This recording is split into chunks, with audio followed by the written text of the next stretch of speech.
one unexpected thing you learned while you were executive director?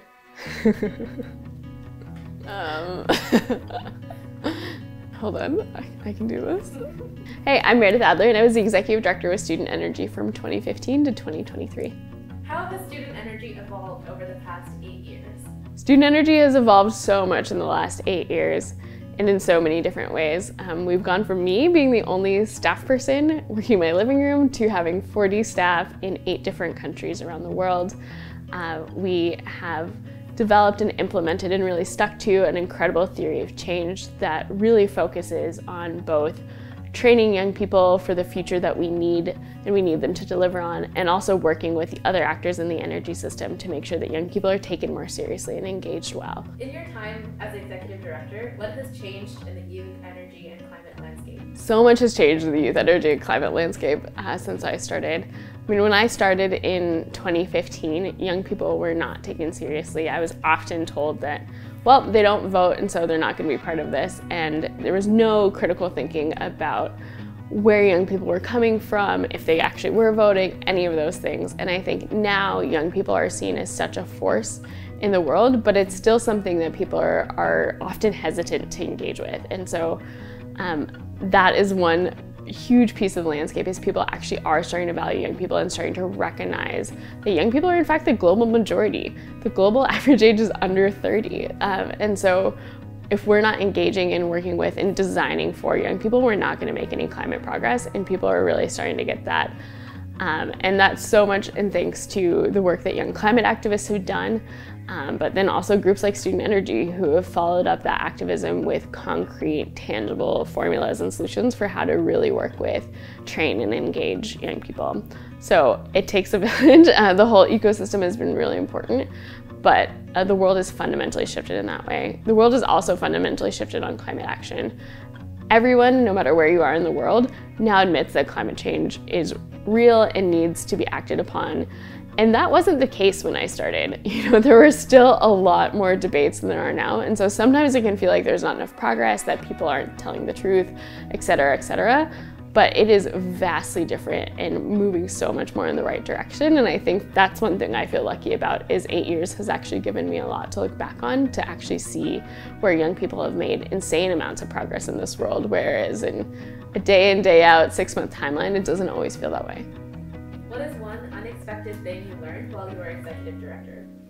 One of the biggest and best surprises was that champions for your work and for you will come in such unexpected places, and that the biggest thing that you can do as a leader is just to continually talk about your vision to as many people as you can, to see who wants to be on the support team. If you would have told me who my biggest mentors and supporters would be when I started out, I don't think I ever would have believed you. But sometimes the people who feel like should be on your team are nowhere to be found. But then you'll find other people who really have no responsibility but are just passionate about young people and about doing the right thing in the world, and they will be there for you, and it will make all the difference. So the biggest, most lovely surprise has just been the amount of people who have come out of the woodworks to say that they believe in young people too, and that they want to make this happen. What are you most proud of? I'm really most proud of how our staff have developed at Student Energy. So many people started with Student Energy as their very first job, maybe as an assistant 10 hours a week, and have grown into directing portfolios, having mentorship networks of their own, and really running so many programs. The young people who work for us are incredibly inspiring and really are some of the biggest impact that we have. In addition to our staff, the other thing I'm really proud of is how I think we've really stood up for young people and what's right to do in the space. To this day, all of our programs are designed and led by young people. That's something that we haven't changed despite becoming a multi-million-dollar organization.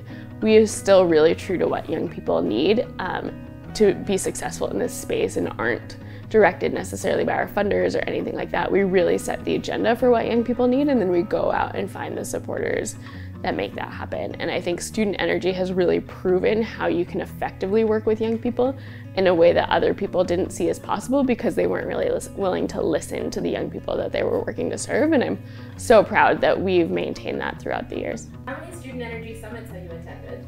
I've attended 3 in-person summits and 1 virtual summit. What's your favorite memory from CES? My favorite memory is at CES 2017 in Merida, Mexico, David Hochschild, the chair of the Energy Commission of California, was on the dance floor at the gala, jumping up and down with all of the delegates, and exclaims, "Man, this is like a climate hope wedding. It's fun like a wedding, but it's like a climate hope summit where everyone believes we could do this." And that's the experience that I want everyone to have at CES, the rallying cry that we can do this. And what are you excited about for CES 2023? I'm honestly so excited for the team. It is such an incredible experience to go through, and so many of them will go from not really knowing how to do this to feeling confident with fundraising and communications and delegate recruitment and so many core business skills. So I can't wait to see them evolve as every CES team has, and really what that'll do for them in their careers. What's one piece of advice you have for the Student Energy Youth Network? My biggest piece of advice always for the network is don't be paralyzed by choice. There are so many things that can happen in the world, there are so many opportunities, or sometimes it's so hard to find an opportunity, but what's really crucial is that you keep moving forward step by step to make it happen. And so sometimes maybe the ideal job won't appear, but it's important to take what you can get in front of you and keep your values strong and keep learning and growing and building. Nothing is perfect and you won't find perfect, but do what you can with what's in front of you. What's one piece of advice you have for Student Energy staff who are carrying on the organization?